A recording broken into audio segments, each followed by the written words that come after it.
Well, Raider Nation, a tough one at Allegiant Stadium. Eddie Paskal here, and we are fired up to bring you the fifth quarter. And we have a special version of the fifth quarter today. And all the editions of the fifth quarter are special. We feel good about them. We love them all. Obviously, tonight we're not going to love too much what we're talking about, but we are very excited because we got a new friend of the program in the house. My man Roshocker 22 here live and in person. And Roshocker, we're going to break everything down that we saw from the game. A tough day for the old Silver and Black. A very tough day. A tough day when, frankly, they needed to have their best day, and Derek Carr and company, unfortunately, were not able to do that. But we're going to talk about the game. We're going to get to all of that. We're going to get to Travis Kelce feasting. We're going to get to the problems of this offense, what the next 6, 7, 8 weeks look like for the Silver and Black. But let's start here, man. You're in Allegiant. We got you here in the house. First time in this beautiful stadium right off the strip. So let me start here, man. First off, thank you so much for joining us. But what did you think of this palace that we're in? Oh my goodness, this is such a beautiful stadium. I mean, just walking in, all the fans, it was electrifying to see the torch, to see Charles Woodson on the field and, his induction. It was amazing. I really love the atmosphere and, got to thank the Raiders again for having me here and, sporting a Roshocker 22 jersey. It's just amazing. Impeccable. I got to give you a little bit of grief though, right? So we kind of had like our pre-production call earlier this week. And you told me that you were going to wear a Trent Sieg jersey because you are a proud member of the Special Teams Army, just like me. And I see you today, and you look fantastic. You're in the 22, but the name on the back does not say Sieg, brother. It doesn't say Sieg, and my guy Trent Sieg, who is also a fellow Twitch streamer, I was going to rep him today, but I saw Roshocker on the back of the jersey, and I just couldn't resist. I couldn't resist. Fair enough. I can't blame you. And look, Charles Woodson's in the house. You mentioned the great one here. And look, everything before the start of the game was fantastic. The energy was high. Charles is in the house. He's addressing the crowd. Everyone's going crazy. We were talking about it up in the press box where Charles gets the people going, right? He has the Raiders chant, and you hear it, and you hear that thundering ovation. And we were like, man, the guys in the locker room right now just got to be feeling it, ready to go to work. And really, the game started out pretty well for the Las Vegas Raiders. But unfortunately, it was just something they were not able to sustain. And I'm looking at kind of the rundown that we were talking about earlier.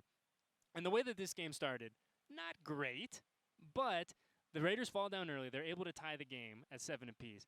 From there, though, it kind of went off the rails. It went off the rails in a big way, really, towards the end. And I think the score of the game, the final score, we're looking at 41-17, not good. Yeah. But we'll talk about the good, we'll talk about the bad, we'll talk about the in-between. If I were to say, all right, man, the Raiders lost tonight because, what are you going with? If you were to say it like that, it was just a lack of execution. Everyone already knows we're lacking a deep threat. And, we brought in Deshaun Jackson, but it's only been a week. He still hasn't learned the place, play calling, the plays and different things like that. And so everyone's pressing us, they know to stop the run game. Everyone knows we want to get Josh Jacobs involved. The Chiefs did a great job at doing that. And it forced Derek Carr to really just, check down to Waller, Renfro at that time. And, when everything is up front and there's no threat of a deep threat, it really makes us a one-dimensional team. You look at this, too, and I'm looking at Josh's line right now here. 7 carries for 16 yards. Yeah. And the past couple games, the past 2 games, one a win, one a loss, the Raiders had really got that run game going. Yes. Back-to-back games of north of 100 yards on the ground. Everything seemed to be going in the right direction. The offensive line is gelling. And frankly, I don't think the offensive line played too terrible tonight. Yeah. But you look at it, and we were seeing the numbers on the ground. We were seeing those consistent big gains, big power runs on the ground. Tonight, not so much. I mean, you look at Josh, like I said, 16 yards. Derek Carr is your leading rusher. And look, I like Derek Carr a lot. I think he's an incredible quarterback. But we're not going to win a lot of football games if Derek Carr is your leading rusher, right? No. And, how often do you see Josh Jacobs averaging 2.3 yards per carry? Not often. Never. So, and that's the thing. If we can break off big runs, and that's what I was hoping we was going to do against the Chiefs, kind of control the time of possession, control the clock, keep the ball out of Mahomes' hands, normally you're looking good, but we just couldn't get that going today. You look in that first half in particular, and it seemed like Rich Bisaccia and Ole, like they really wanted to establish that balance. Yeah. And this is something we talk about on the show a lot, whether it's with our pal Jason Fitz or Mandy Penn, whoever it is. We talk about balance and the importance of balance. And really, like I said, especially in that first half, it really felt like that's what the Raiders were trying to do, to be even in the way they attack, to establish that run early, and then let Derek cook off of that run, off the power run. And unfortunately, it just didn't happen tonight. And I think you got to give the Chiefs a ton of credit. Yeah. I think if you win a game by, I'm terrible at math, Ray. Would you lose by 27 tonight? Is that what the number we're looking at? Yeah, Ray says 27. Call it 27. If you win a game by 27, lose a game by 27, you have to give credit where it's due. And the Chiefs were the better team tonight. Yes. They played the better football game, and they took away what the Raiders wanted to do best. And we were talking about it a second ago. The Raiders wanted to be able to run the ball. They wanted to limit the chances that Pat Mahomes had. And look, Pat Mahomes is a beast. We saw it. I'm looking at his line right now. Pat ends the day 35 of 50 for 406 yards and 5 touchdowns. Wow. 1, 2, 3, 4, count them, 5 touchdowns. Goodness. And look, we heard all this stuff coming into this game. Oh, the Chiefs, they're not the Chiefs of yesteryear. Oh, they're still trying to work things out. I'm looking at 406 yards, bro, and I think they figured it out. Yeah, they came ready. Sunday Night Football, rivalry game. The Chiefs definitely came ready, definitely came prepared. And like you said, they beat us in all facets of the game, offense, defense. Our special teams looked good in the beginning when we forced that fumble, and it looked like, okay, we got momentum going into it. But, yeah, in the second half, even in special teams, they defeated us there too. I'm looking. I'm glad if we take a 30-second timeout and talk about friend of the program, AJ Cole, just laying the wood and forcing a fumble. And this made me so happy for a number of reasons. One, all these guys know how much I love AJ. AJ's my guy. And AJ got lit up last week, and it's a disgrace that they didn't call a flag or that dude didn't get tossed. And also, I'm pretty sure that dude didn't even get fined for going high on AJ. Regardless, I digress. We fast forward to this week, and AJ's in space, one-on-one. Here he comes. What are you going to do, AJ Cole? You going to make a play? Boom. Lays the wood, forced fumble, Raiders recover. And you did feel at that point the momentum is changing. At that point, it's a 7-7 ball game. Can the Raiders take advantage? Can they take advantage of this gift that the Chiefs do not give very often? Yes. And unfortunately, the answer was no. And that's the thing, you get something like that when your punter just lays the wood, and you even see him on the sideline. Yeah, he's flexing. Yes. Man. And you think, okay, this is it. Let's go. Let's ride it. And like you said, we just couldn't do it. Yeah, and it's, like I said, I think in a game like this, you have to give the Chiefs a ton of credit because they took away the run, and you look at Darren Waller, 4 catches for 24 yards. One of those catches comes in garbage time at the end. Darren Waller was essentially a non-factor in this game. And for all of the strife, tribulation, whatever you want to call it, on this team, the one thing that we knew going into this game, the one thing that we will continue to know throughout the rest of the season, is that Darren Waller is the de facto number 1 wide receiver on this team. Before everything that happened 2 weeks ago, whatever it was, there was no doubt that Darren Waller was the number 1 weapon on this offense. Darren Waller will continue to be that. Yes. And the Chiefs said, look, man, if we lose tonight, it's not going to be because of Darren Waller. And they, like I said, man, give him credit because he essentially was absent for 3/4 of that game through no fault of his own. That's true. And it just made it easier for the Chiefs to play defense on the other receivers. I mean, there was a lot of man press. Our receivers couldn't get open. And, Honey Badger played really good on Waller, and it just made it hard for Carr to even look for anything. Yeah, I mean, it's tough. You look at Derek, 25 of 35, 261 yards, sacked twice, 2 touchdowns and a pick. And, it was – I think it's fair to say the kind of uncharacteristic Derek performance today. And look, it doesn't help when you're, down as much as you are. The Chiefs end the game on a 24-0 run. Like, you're at that point, you're chasing the game, right? Like, a lot of the things that happen, you're now chasing the game. You can't stay in your offense. You can't be who you want to be. You got to figure out a way to put points on the board and do it quick, fast, in a hurry. But, man, it was an impressive game, an impressive game from the Chiefs. And really, we talked about it kind of at the top. This is a game that the Raiders had to have. Yes. Now, by no means is this season over, right? The Raiders are 5-4. Obviously, you feel like you could be a little bit better than that. You feel like you should be at least 6-3. You feel like in a perfect world, right, you would have won this game as well. But it's just tough. And by no means is this season over. But this is one of those games, a division game, a primetime game. It felt going into it, especially after what we saw last week in New Jersey, it felt like this week at home under the bright lights of Allegiant Stadium and the entire NFL world watching, it felt like we were going to get the best version of the Raiders. And unfortunately, we just didn't get that. Yeah, and you think, this game, they could just ride the momentum going into, Cincinnati. And then, Thanksgiving against the Cowboys. Like, we have some really crucial games coming up. This game would have been a really big game to, get a win. And with the Broncos and the Chargers also losing this week, to be ahead in the division, going to Cincinnati, being a division leader. So yeah, I mean, we talked about it a lot, and we've really talked about it, more frequently, I would say, over the past 2-3 weeks, where this is the gauntlet for your 2021 Raiders. Going on the road, traveling east after the bye, coming home, Pat Mahomes, primetime at home. Then you welcome in the Chiefs, excuse me, not the Chiefs, the Bengals. A Yes. Bengals team that is a lot better than they were a year ago. A Bengals team that is a lot better than I think all of us thought they would be at this point. And then it's Washington football team, right? And then the Washington football team comes. Or excuse me, no, apologies. We go to Dallas on Thanksgiving, yes. and then the Washington football team.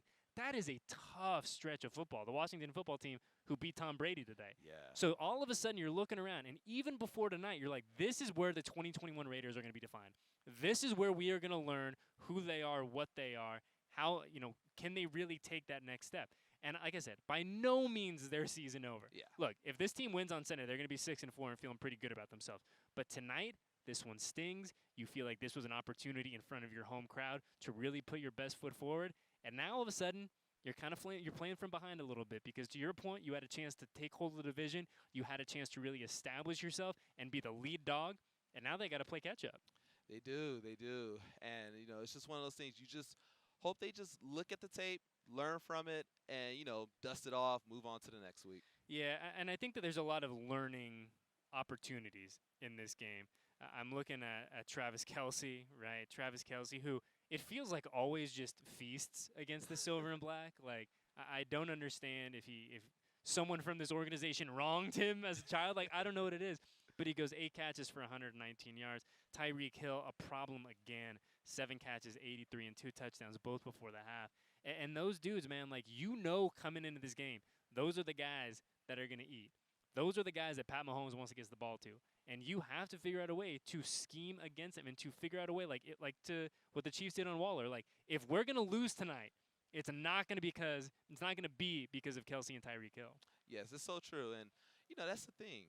The way Andy Reid just schemes Kelce, it's masterful. And I would love to see us do the same thing with Waller. Maybe do some delay phase, where he's blocking, come off the block. Just get some separation from him. Put the ball in Waller's hands and let him produce. He is a big-time playmaker, big target, but we just got to somehow just find that separation, kind of mix it up. I liked in the second half, even though it was just one pass where they had him in a bubble screen, and he gained a lot of yards from that. If we can do a little bit more from that, have him on the outside some more, we can really get him going. Yeah, and look, we're looking at tonight's game, and when you lose the way that you lost tonight, there is not one singular play that is the reason why you lost. Ray's lifting his eyebrows off screen, and I think I know what he's implying, but look, you look at Deshaun Jackson's day, and I don't think there was any expectation that Deshaun Jackson was going to come in here 5 days, 6 days after he signed and get 19 targets for 100 and some odd yards, right? It's just not the reality. We look at Deshaun's line today. He gets the 1 target, the 1 reception, thumbs up. What happens after the reception, objectively, thumbs down.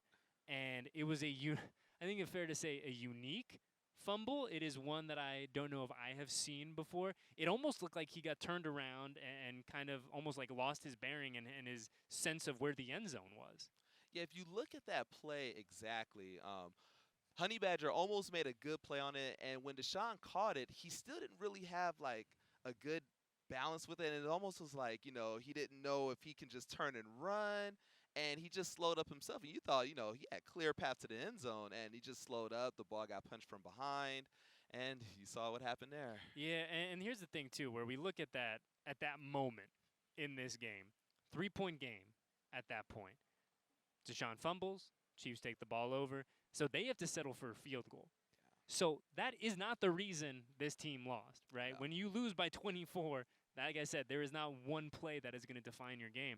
But I think even trying to keep it positive here, like I think that there is some positive to be found. You saw it especially on some of those catches to Bryan Edwards, where the defense has to respect Deshaun's speed. Yes. Right? Like when they throw him out there out wide, you have to respect the fact, this dude's 34. Yeah, he's going to be 35 in about 2 weeks, but he can still flat out run. And if you're Andy Reid in that Chiefs offense, Chiefs defense, you got to account for him. And I think because of that, we saw that kind of opened things up for Waller and for Bryan Edwards. And the numbers are not there, right?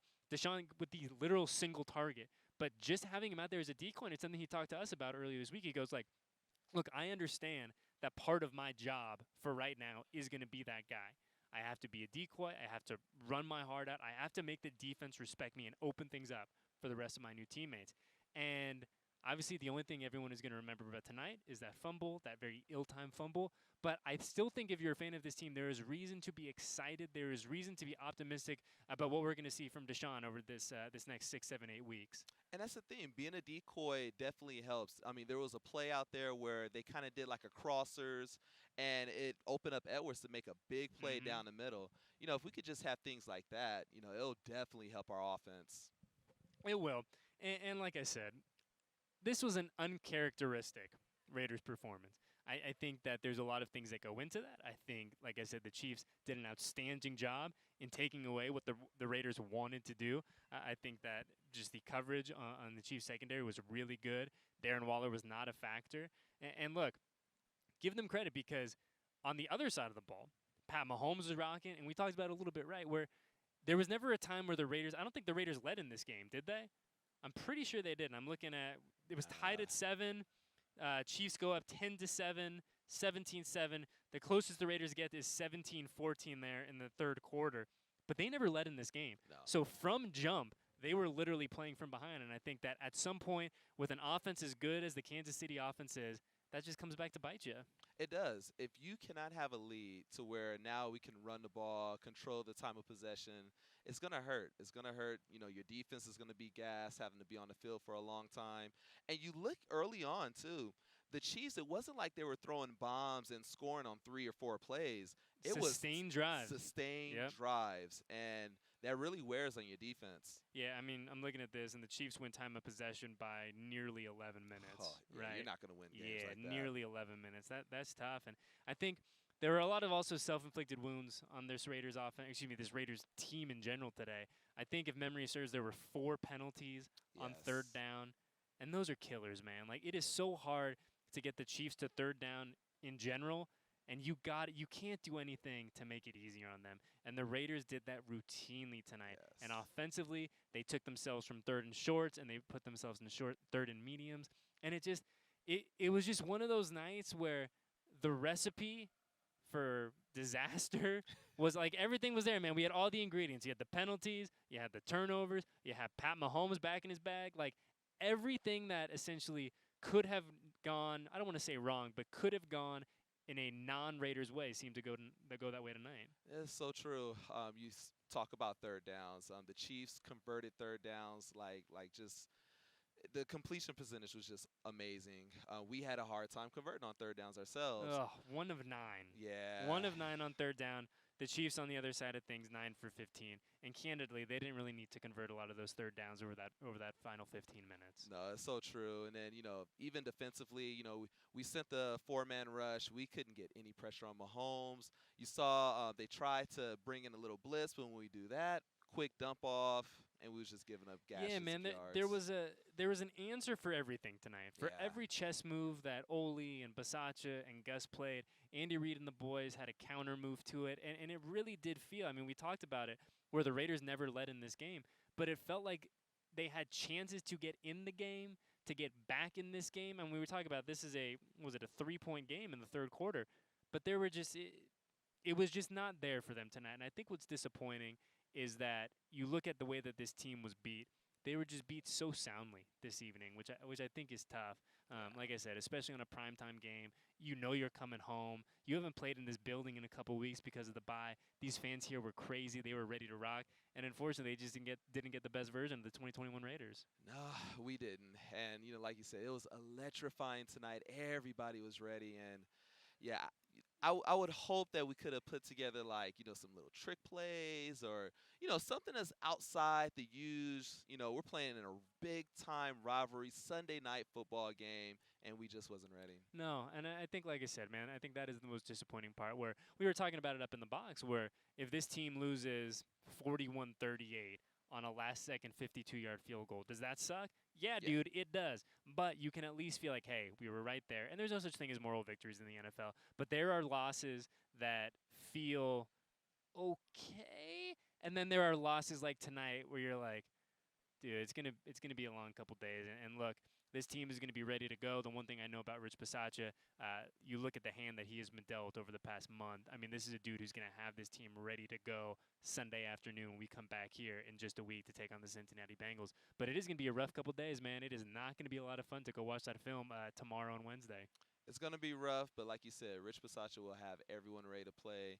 The leadership with Derek Carr, that's one thing, you normally say. I know we talked about this last week about Derek Carr normally doesn't have back-to-back bad Yeah. games. But I could see him turning around.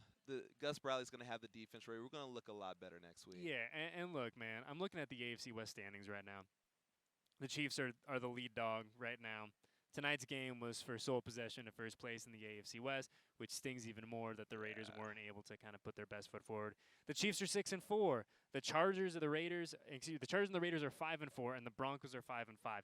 So as crazy as it sounds, and as disappointing as tonight was, there is a lot of football left for the 2021 Raiders, right? You are a game out of first place. You still have everything to play for, but you need to turn this around real quick. And I know we have the 17 games this year, but you got to turn this around real quick, and you got to start peaking in November. We heard from Gus Bradley this week about the importance of playing your best football in November into December. The weather is turning cold, not so much here in Las Vegas, thankfully, but the weather is turning cold. You really need to start building if you want to make a postseason run. And even at 5-4, with 2 losses in a row now, this is a team, as crazy as it sounds, coming off a 41-14 loss to a division rival. This is a team that on paper is still built for the postseason. Everything they want is still ahead of them, right? Is today a bummer? Absolutely. Is tomorrow going to be a not-so-great day at the office? 100%. Yes. But everything that this team wants is still there. And like I said, if they handle business at home a week from today against Joe Burrow and the Bengals, you're sitting at 6-4, and you are feeling a lot different, and you are singing a very different tune. Definitely. And, like you said, we got good veterans in place that would definitely have the team ready. We get this win next week. Everything's going to look different. We got a little momentum going into Thanksgiving, and anything can happen on a Thanksgiving day. That's right. And look, it's a week-to-week league. I think that we have seen that in a big way in 2021. Some of the results that we see every Sunday, leave you scratching your head like, how did this team beat that team? They went on the road. Who went on the road and beat who? Like, look, 2021 has been bizarre. It has been great for the league because you're always like, oh, that really happened? But the beauty of it, and outside of being entertaining, is it feels like everyone is alive. I don't know if we have kind of that prototypical elite team this year, which, I'm sure some people don't like, but I really enjoy because you have so many people still in the mix, so many teams. And look, over the next 6, 7, 8 weeks, we are going to see who those quote-unquote elite teams are, and those are the ones that are going to make some noise come 2022. It makes it a lot of fun. I mean, you got people throwing, oh, this person's MVP this week. Oh, this person's not doing Right? good. This person's MVP. You just never know. Any given Sunday is the term that's always thrown out there, and it's been like that this year. Yeah, it really has, man. And so for those of you who are listening to the podcast, this is the audio version of the podcast. This is a lot of fun for us because this is the first time that we are taking the show live on Twitch. This is something we're very, very excited about. This is something that has been a long time coming, and there's a lot of people that helped us get to this point. But because of that, we have like the chat feature, right? I'm a Twitch newbie. So what's going on there, Roshocker? Do we have anything of note in the chat? So right now in the chat, we got everybody going crazy. Is there anyone out there that have a question that they would like to throw out there? But we got 8,000 people rocking in the chat right now. We got 8,000 people rocking with us? Yes. Oh, it is man. We got stacks. It is We got insane. stacks right now. Hey, who can I shout out, man? Who's in the chat right now? This is fun. Let's see. We got Trap Mentality in the chat right now. Shout out to Trap Mentality. Yoshi the Great. We got A-Train, my guy who is a mod in the chat. We got Coach Casper in the chat right now. We got another mod in the chat. Craziness in the building. We got Blaze Killer, C. Jeffrey. Tracy Nicole, who is a family member of mine that's in the chat. Black Jesus, Jared. We got a lot of people in the chat that's just going crazy, showing mad love. Jabri, Penelope, Desert Rat Gaming, Chachi, Supply Demand, Clyde 226, not Mike. If you guys have my guy Eddie's emotes right now, spam the emotes. Oh, we got in the emo? chat. What's an emo? Hey, all these guys are making fun of me. I'm an old man. Sam, what's an Yes. emo, bro? Talk to me. So we got emotes is basically a way to celebrate in the Twitch world. If you're following the channel, if you're sub to the channel, people can spam the emotes. It shows a lot of love to the streamer Who's And that? look. I Oh, is think that we got me? yeah, that's you. Oh, That's your face man, right there. that's me. That is your face Oh, right that's there. fantastic. Hey, who we got? Who we got here in the chat? See, Who we got got here? Derek Carr. I don't know if that's really Derek Carr, but I'll take it. Is that Yoshi? Yoshi in the chat with the Eddie emote? Yoshi's in the Oh, chat, yes. man, look at us. T Manga, Sylvia Oli, Mrs. Shocker, my wife Oh, in the chat. shout out to the wife. Smart man. Yes, Smart man. yes. Oh, this is awesome, man. This is really cool. Like I said, this is something we've tried to do for a long time. We're finally getting there. We're finally, getting to a place where we can do a lot more of this fun stuff, and we're really excited. And man, before we get you out of here, we got to talk about next week. Yes. Right? I know I don't want to, harp on this week too much. This is going to be a tough couple days for this team, right? I mean, you go out and you put this type of performance together against a division rival in a game, and look, I'm repeating myself, but in a game that you thought you were going to get the best version of who you are, and unfortunately that didn't happen. It's going to be a tough couple days. But we look ahead to next week. We look ahead to the Cincinnati Bengals, and the fact that this team gets to stay in Vegas, they're not getting on a plane in the next couple days. They're staying here in Las Vegas. They're going to have a chance to sleep in their own bed and come back in front of this crowd a week from today and get this ship headed in the right direction again. In your opinion, how important is it for them not only to win on Sunday, so a week from today, but to do it in a convincing way that gives these fans a chance to be like, hey, I know it was a rough couple weeks. I know Sunday was terrible. It was not good. It was not the best version of who we are in primetime, but we're turning this thing around. It's going to be really important. It's something that, right now the fans are going to be down. They're going to be talking, okay, what do we have here? What product do we have here? It's going to be really important if we can turn this around on Sunday against a good Cincinnati Bengals team. A very good Bengals team. Coming off the bye, I might add. Coming off the bye. They're really good offensively. You got Joe Mixon, who is a great running back. Joe Burrow, Jamar Chase, great connection there. If we can come out and our defense, we could get Max Crosby going again, Yannick Ngakoue going again. If we could take advantage of some of the missed opportunities that we had today. I mean, we had a couple of opportunities for interceptions. Yeah, that Casey Hayward one was that in the second half, right? Yes, Trevon Morik. Yeah, there's a couple of them. There's a couple of them. So if we could turn that around, feed on this energy in the stadium. Abram says Ray, another good one. Yes, feed on this energy and come out with a convincing win. It's going to look good going to that Thanksgiving game. Just the last thing before we get out of here, and I'm glad you brought up kind of those missed opportunities on defense. This was a very uncharacteristic Raiders outing on defense. Yeah. Everything that we have seen from Gus Bradley's group, literally the past, 9-10 weeks, it felt like they were just building. They were building, and they were building. The defensive line was getting stronger and angrier and hungrier week after week. And to your point earlier, we just didn't see a whole heck of a lot of them today. We talked about those missed opportunities in the secondary. Casey Hayward, a vet, a stud.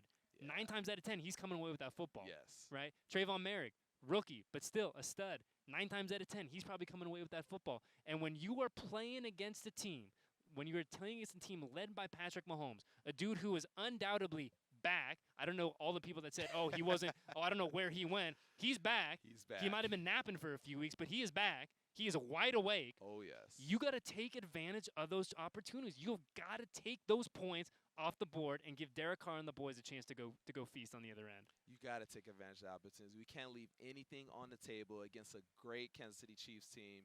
And, we just failed to do that this week. Yeah, but it's the beauty of any given Sunday, right? The boys will be back a week from today here at Allegiant Stadium, take on Joe Burrow and the Bengals. Well, man, this was a ton of fun. And before we get out of here, I do this with all our guests. You got 30 seconds. Where can the people find you? 30 seconds of plugs starting now. Let's go. If you want to see me on Twitch, twitch.tv/Roshocker22. I also have a YouTube channel out, Roshocker22. Type it in. You'll find me. I'm on Twitter. I'm on Instagram, Roshocker22. Keep that in your head, Roshocker22. We're posting every day content. You guys can find me, lovable Roshocker, big-time Raiders fan. Thank you guys for having me today. It's been a blast. This experience was a blast.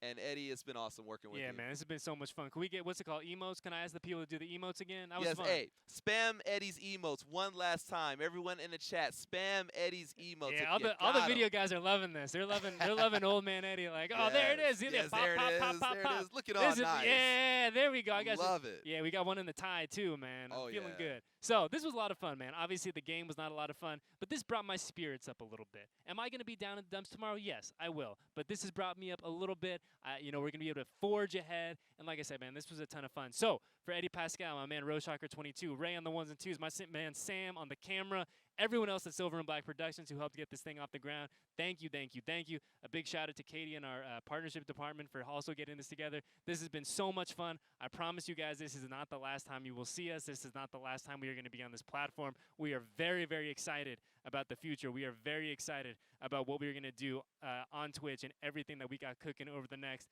I guess, 10 weeks, but then headed into 2022. We got big plans, and we cannot do any of them without you. So thank you, thank you, thank you, and we will catch you guys next week, same time, same place, following the Raiders game against the Cincinnati Bengals for our usual episode of the 5th quarter.